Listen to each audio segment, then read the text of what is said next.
Hello everybody and welcome to another video with myself, Sarah, at SH Millinery. Now this video today has come about because I keep being asked various questions via my YouTube channel to do with natural versus synthetic materials. And that's because some people are looking to move away from animal products. They're looking to move away from animal products and looking for alternatives. So I thought we would discuss materials, their properties, the pros, cons, etc. today, just hopefully to help you make decisions about what you're going to use and what you're going to make with those products. So first of all, we're going to talk about the main animal products and plant products that are used in millinery, so the natural things. And of course, one of the main products used is wool felt, and this is used across the board in millinery for blocking hats, and it's obviously normally wool from sheep, but it can have other fibres in it. It can have hair, rabbit hair, it can have alpaca fibres, but generally it's wool from sheep. Now, the good thing about wool is it's compostable, and so it will degrade over time, and if I buried this hat in the garden, it would disintegrate eventually and probably produce a very nice rose bush.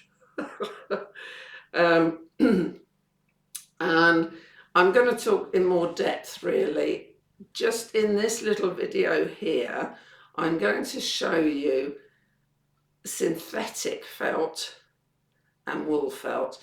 Now, synthetic felts tend to be made of polyester or acrylic, so plastics in effect. So bear that in mind. They won't be compostable. They'll still be here many years later down the line. So I'm just going to show you a quick clip of me looking at the differences between the two. So here we have two pieces of felt. This is 100% wool millinery felt, and this is acrylic felt, the type used for crafts. Now you'll see that this comes only in a millimetre thick, so it's quite thin and flimsy. Whereas millinery felt comes normally a minimum of 2 millimetres thick, but can be even thicker. So it's got more stability to it. And I'm also going to now soak these, wet them, and show you what happens. So now I've wet both pieces of felt, and we'll see what happens when we stretch them. Now this is the wool felt, so I can stretch this and manipulate it, and it doesn't really lose its thickness, it just gets longer.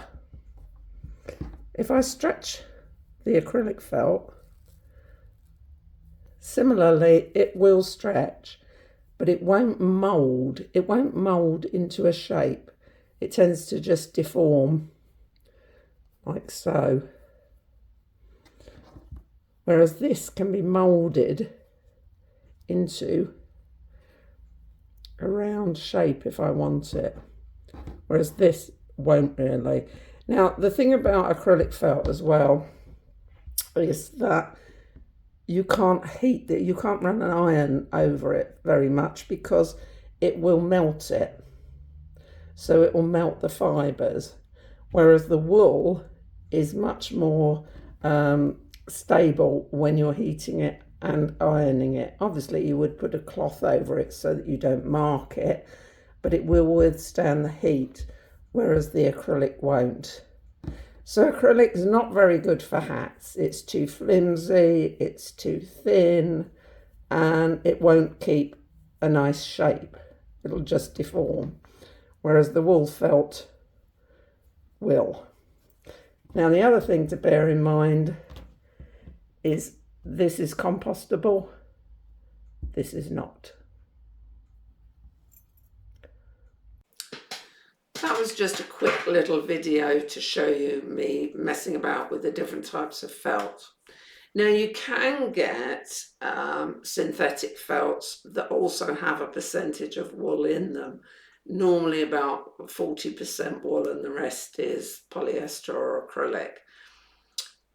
Again, they are not good, you can't block a hat with them. Again, they only come about a millimetre wide, and although it's got the wool in it, it will not block into a hat. But it's a nice felt for doing decor on a hat, for cutting out shapes, for doing, you know, bands around hats. That it's ideal for that. And it's also fine if you want to do a flat pattern hat. So if you want to cut out a pattern and sew a hat, you could use felt that is partially wool.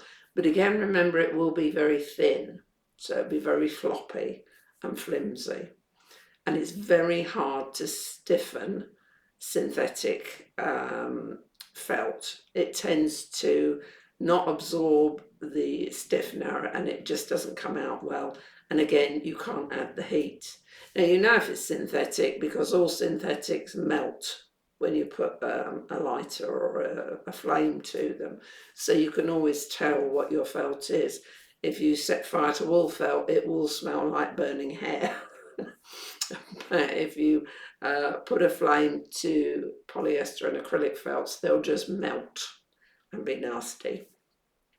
So that was a little bit about felt. So again, it's up to you what you do, but to be blocking a felt hat, you really need to be using wool felt.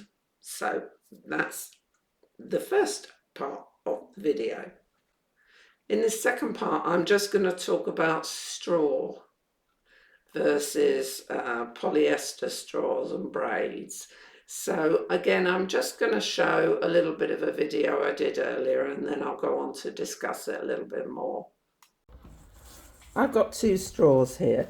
This is a natural straw, woven straw. Now when you wet or steam a natural straw, the fibres of the straw absorb the water so that they keep their shape. You can reshape it, you can block it and get very nice effects. This is polybraid straw, which means it's made of polyester. This will not absorb water. And again, you can't do much to shape it. You can use it to stitch into a round, but you can't really shape it into a round because it won't hold its shape unless it's heavily stiffened. And again, the stiffener will not absorb into the straw. It will really just sit on the top and make it stiff, whereas this will absorb the stiffener.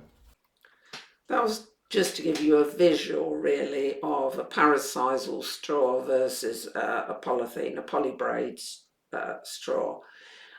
Now there are a couple of other things to note about straws. Now any natural straw, you can also dye it. You can dye it all sorts of colours very easily. You can ombre dye it. It's really simple. You can't dye polyester very well or synthetic fibres.